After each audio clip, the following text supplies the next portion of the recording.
ce livre, mon ressenti. Coucou, c'est Julia. Aujourd'hui, je vous donne mon retour sur le roman d'Anne Clément, 48 heures au paradis.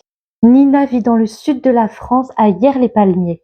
Sur le point de se marier, un grave accident de la route va la plonger dans un coma de 48 heures, pendant lequel, entre la vie et la mort, elle entendra de surprenantes révélations. Dans l'attente d'une décision divine, son ange gardien viendra la chercher pour la guider vers le paradis. Cette intrigue est une véritable source d'inspiration, une ode à la vie, un souffle d'oxygène. Nina vit une expérience de mort imminente. Elle y rencontre son ange gardien, retrouve ses proches disparus et le tout dans une bulle de bien-être et d'amour inconditionnel. Au-delà de l'aspect religieux et spirituel, ce récit est rythmé par un humour tendre qui porte un regard bienveillant sur les épreuves de la vie. Malgré un retour à la réalité brutale, les rencontres de Nina lui donnent la force nécessaire pour surmonter sa convalescence difficile. J'ai lu ce roman comme on pourrait regarder une comédie romantique et si je devais le comparer à un film, ça serait Bruce Tout-Puissant avec Jim Carrey.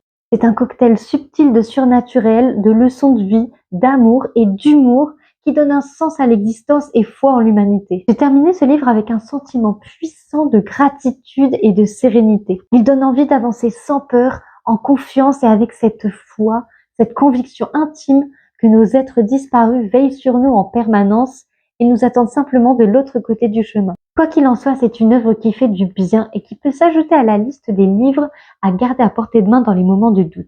Merci beaucoup Anne Clément de m'avoir sollicité pour parler de votre livre. Je me suis vraiment régalée à le lire. C'est une très belle découverte qui gagne à être connue. Si ça vous a donné envie de le lire, tant mieux. Si vous avez envie de le découvrir, je vous laisse un lien en description. Allez, à la prochaine!